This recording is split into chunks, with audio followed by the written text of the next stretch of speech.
Welcome back. One thing I've been trying to figure out, and I am certain that many beginners and other new chess learners try to figure out, is what does it mean when we say a blunder or a mistake in the context of chess? We hear experts, I guess, or coaches, commentators talking about, well, that move's just a flat-out blunder, or well, here you made a mistake. And the evaluation engines on all the chess websites, Lichess, chess.com, and others, will tell you at the end of a game when you evaluate, you had 2 mistakes and 3 blunders in this game. But it turns out that the definitions of those are not hard and fast. They're very subjective, depending on situation, depending on a person. And for example, on Wikipedia, the article about chess blunders calls it a critically bad move. Chess.com says, a move that negatively affects the position in a significant way, or failing to take advantage of an opponent's mistake. Now, the best definition that I found was on a website called the Chess Journal, or at least the best definition that works for me, is a move that drastically decreases your chances of winning the game. Basically, if you take out the word drastically, that's the definition of a mistake. A move that decreases your chances of winning the game. So I've decided to stop paying attention to what Stockfish and chess.com call blunders or mistakes, kind of treat them as the same thing, but on a scale. Moves that aren't that great are mistakes, and the worse that they become, the more they are going to be blunders. But I want to take a couple of examples from this game right here. For example, the next move that I make is called a mistake by Stockfish because it wasn't one of these best moves. And it was e3, which is a normal move in the London defense. It accomplishes the purpose of freeing this bishop, which also protects this pawn, which is in tension right here. It protects this bishop. It's a multi-purpose move, and it's a normal part of the London opening, the London system. But the reason that it's a mistake, according to the engine, is that the opponent can now move their knight to b4 because their bishop is pointing here, and their knight then would be pointing there as well. The c2 square, which the idea is to move the knight here and then to here, which will fork these 2 pieces. And I won't be able to do anything about it because my queen is too important of a piece to trade for that. So it will decrease my chances of winning the game if and only if my opponent sees that move. As you can see from the list of suggested moves here, that's the only move that gives the black player an advantage in this point. If they make any other move, which they did, it's not taking advantage of my mistake, so their move was counted as a mistake. This isn't counted as a mistake because it puts me in check and I can easily block it. It's a mistake because they didn't play the top recommended move, which would have made their game easier. So here I understand, based on those definitions and those explanations by the engine, why my move e3 was considered a mistake. But I have to take into account that it's only a mistake if my opponent can see this and then know they need to move their knight here to b4. And they didn't, of course. But this move itself isn't bad. It forces me to block. Well, I suppose I could move my king, but it forces me to block the check in some way with one of these 2 knights. And the recommended move is, to put a knight here or here, which is what I did. So the mistakes are over. I still have a slight advantage as we had before this entire exchange. But the fact that my opponent didn't take advantage of that move, or the fact that I gave them the opportunity by playing e3 in the first place, were our mistakes. So let's go forward to the next one real quick. The next one here this is a blunder. Now, you can see what the engine suggests that I should do. It suggests I should move my queen out to b3 to offer a queen trade. It suggests that's the only move that's really good for me. And it also suggests moving the rook to c1. Okay, I didn't do that. I saw that my knight is guarding this square, so I decided to put my bishop there and chase the queen away, which I did but it's a blunder. The reason that it's a blunder, which I now know. Now, when I first moved the bishop, I did immediately see that I've given up this pawn, my g-pawn, which completely ruins my chances of castling, and it threatens my rook immediately, which then I have to do something like this, or just give it up, who knows. That's why this move's a blunder, because it gives my opponent a chance to completely take advantage of the game and take charge of the game, taking an extra piece and so on. But again, it's only a blunder if my opponent sees that one move. That's the only good move for them in this situation. Their next move is counted as a blunder because they did not see that immediately. They saw what I saw when I made the move, that the queen is in danger. They moved the queen out of danger. This move on its own isn't necessarily bad. The advantage is about what it was before my move. Let's go back. Here, before I moved the bishop to c4, it says white has about a 1.2 advantage.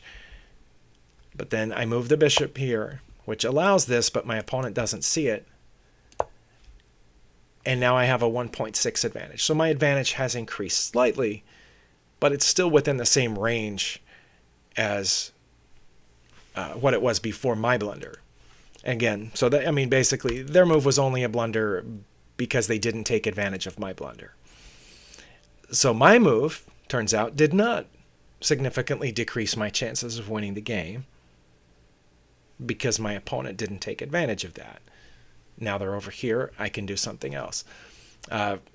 It's recommending b4, which actually turns out to be what I played, to continue threatening the queen, continue chasing the queen.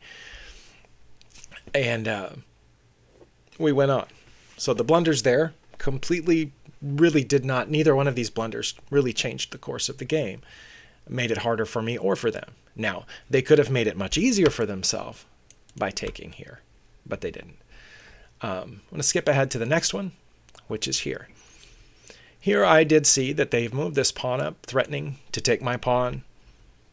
I could take it now and lose it, one of a variety of ways. If they took with the knight, if I took this pawn, they recaptured with their knight, my bishop would be a little bit threatened, although it is currently guarded by my knight. I thought if I waited, let them capture, I could capture.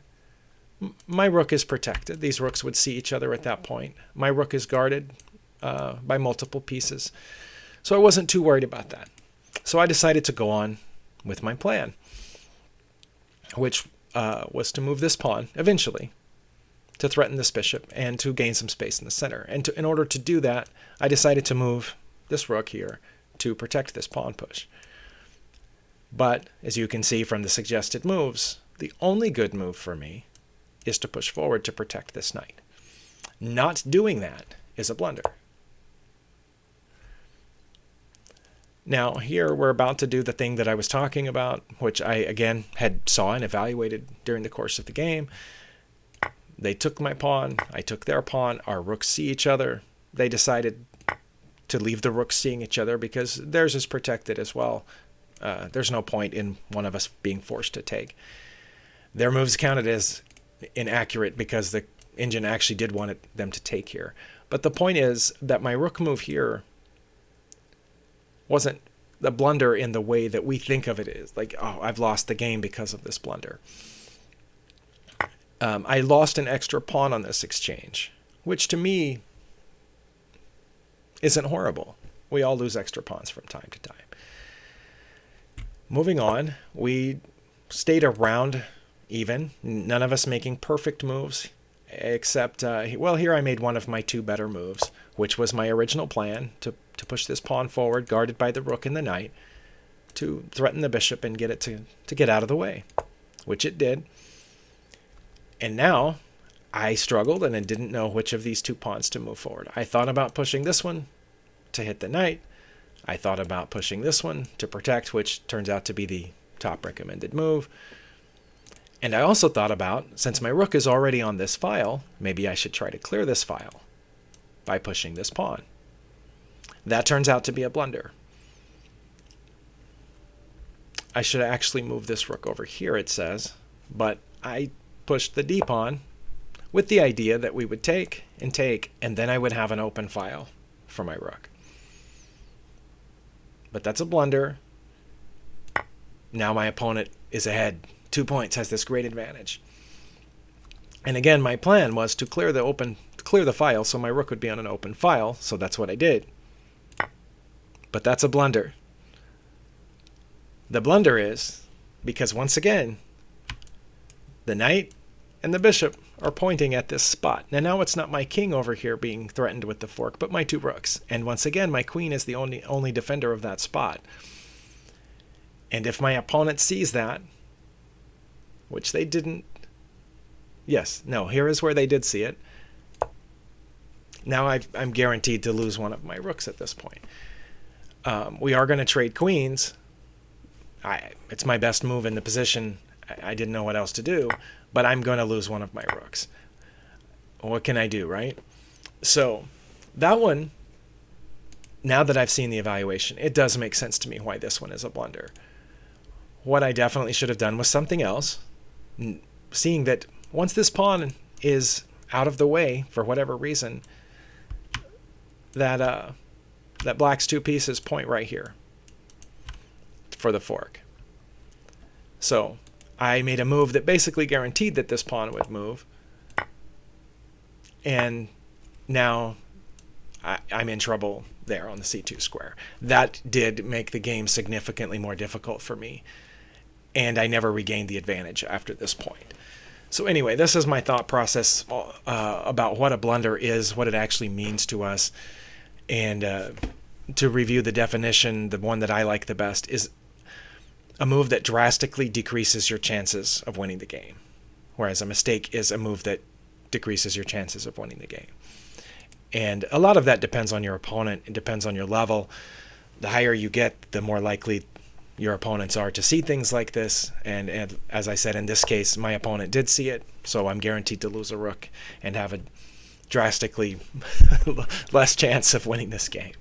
So hope that helps. If you have a better definition, feel free to drop it in the comments. And thank you for watching.